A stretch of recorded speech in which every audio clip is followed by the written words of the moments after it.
அனைவருக்கும் வணக்கம். இன்றைக்கி நம்ம மதியம் நிம்மதியும் என்பதை பற்றி பார்ப்போம். அதாவது அடிக்கடி நான் சொல்லுவேங்க, மதி இருந்தும் நிம்மதி இல்லை என்றால் விதி மேல் பழியை போட்டு என்ன பயன் அப்படின்னு சொல்லுவாங்க. அடிக்கடி சொல்லுவேன். அதாவது நமக்கு அறிவு இருக்குது, அந்த அறிவு இருந்தும் நம்மளால் நிம்மதியாக வாழ முடியல அப்படின்னு சொல்லிக்கிட்டு ஏன் நிம்மதியாக நல்லா வாழ முடியல அப்படின்னா அதுதான் என் விதி அப்படின்னு சொல்லுவாங்க. அதுதான் நான் அடிக்கடி சொல்லுவேன். மதி இருந்தும் நிம்மதி இல்லை என்றால் விதி மேல் பழியை போட்டு என்ன பயன்? விதி மேலே பழியை போட்டு என்ன பயன்? என்ன ஆக போகுது ஒன்றால்? அதனால் இதை பற்றி நம்ம கொஞ்சம் பார்க்கலாம். இப்போ ஒருத்தனுக்கு ஒரு வேலை கிடச்சிருக்கு. அந்த வேலையில் ஒரு 3 மாதம் போய் செய்கிறான்.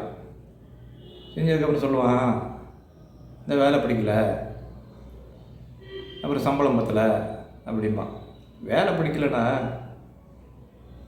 உன்னுடைய தகுதி, உன்னுடைய அனுபவம், இதை வச்சு தான் உனக்கு வேலை.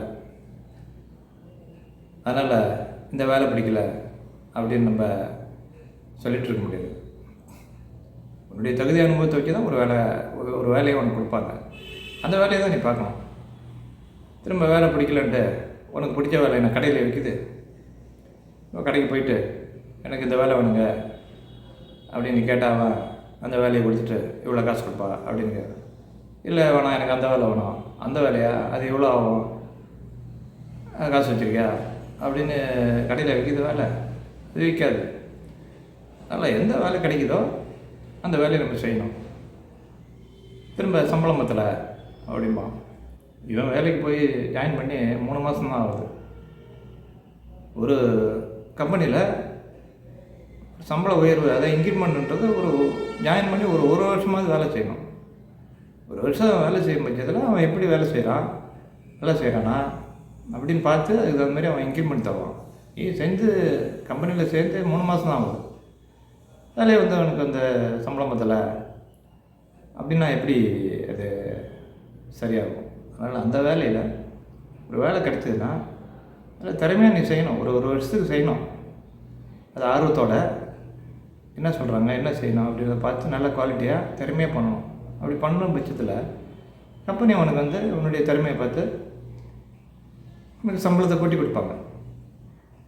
ஸோ அப்புறம் இன்னொன்று என்ன பண்ணுவான், இந்த சம்பளம் மொத்தத்தில் இந்த வேலையை முடிக்கல அப்படின்னு சொல்லிட்டு இதை வேலையை விட்டுட்டு இன்னொரு கம்பெனிக்கு போவான்.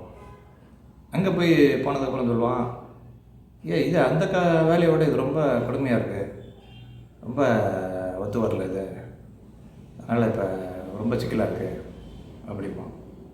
அப்புறம் திரும்ப அங்கே போகலாம்னு அங்கே போய் கேட்டால், ஏம்பா இந்த வேலை பிடிக்கலன்னு தான் அவனுக்கு சம்பளம் பத்தலை, இல்லை வேலை பிடிக்கலன்ட்டு போனேன்.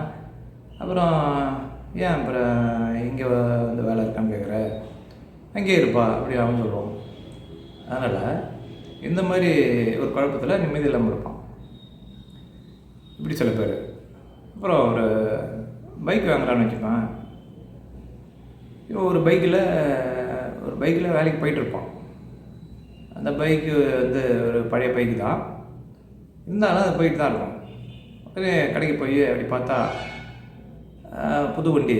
எப்பயுமே பழைய வண்டியை வச்சுருக்கணும், புது வண்டியை பார்த்தா நல்லா தானே இருக்கும். அதில் அப்புறம் போய் விசாரிப்பான்.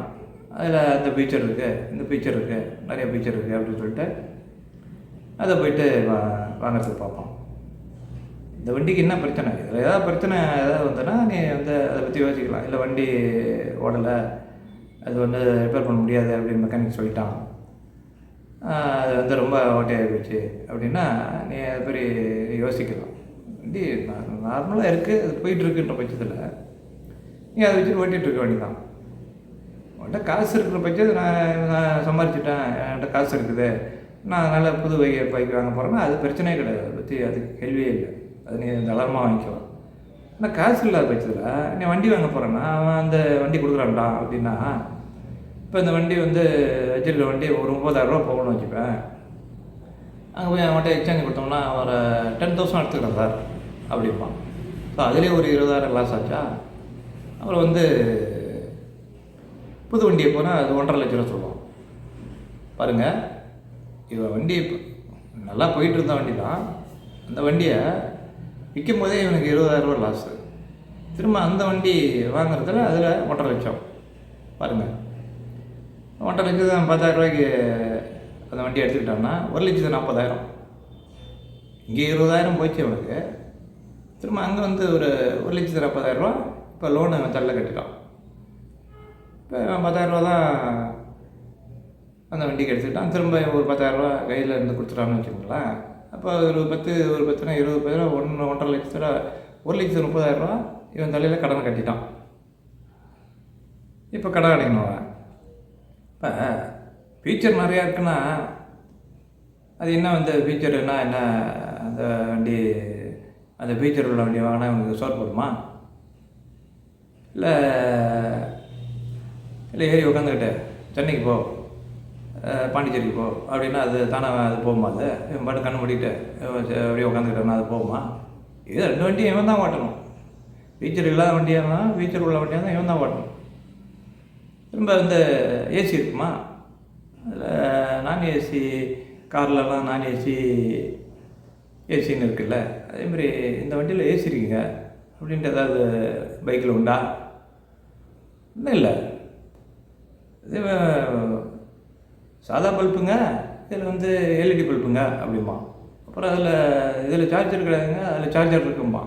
இப்போ சார்ஜர்லாம் என்ன, சார்ஜர் நார்மலாக வீட்டில் போடக்கூடாதா? நாளைக்கு ஒரு இடம் போகிறோன்னா பிளான் பண்ணி முன்கூட்டியே சார்ஜர் வீட்டில் போடணுமா இல்லையா? அதே மாதிரி பல்பு வந்து இதில் எல்இடி பல்புங்க, அது நார்மல் ஆர்டினரி பல்புங்க. ஆமாம், எல்இடி பல்பு வாங்கினா பளிச்சுன்னு அடிச்சதுன்னா ஏத்தாப்பில் வர்றவனுக்கு கண்ணு தெரியாமல் வந்து ஓமாவில் தான் மோதுவோம். அதனால் அதுலேயும் ரிஸ்க் இருக்குது. நீ எல்இடி பல்பை ஓட்டின்னு பிரைட்டாக ஓட்டிட்டு போட்டிங்கன்னா ஏத்தாப்பில் வரவனுக்கு கண்ணு தெரியுமா? அவன் கண்ணு தெரியாமல் வந்து மேலே வந்து மோதுவான். அதில் நார்மல் பல்பை வச்சு ஓட்டுறதுல என்ன பிரச்சனை? அதனால் இந்த மாதிரி வந்து நம்மளுக்கு இது தேவை இல்லை அப்படின்றத அறியாமல் நம்மளே போய் தான் குழப்பத்தில் மாட்டிக்கிட்டு நிம்மதியில் அலையிற மொழிய. அதனால் எப்பயுமே நிம்மதி வந்து ஒரு மனிதனை விட்டு நிம்மதி தானாக விலகி செல்வதே கிடையாது. அப்படி என்றால் அந்த நிம்மதியை தொலைத்தவன் நாம தான் இருக்க முடியும் என்று கூறிக்கொண்டு, எதை செய்ய வேண்டும், எதை செய்யக்கூடாது, நம்முடைய தகுதி என்ன என்பதை ஆராய்ந்து திட்டமிட்டு வாழ்ந்தால் நிம்மதியாக வாழலாம் என்று கூறிக்கொண்டு விடைபெறுகிறேன். நன்றி, வணக்கம்.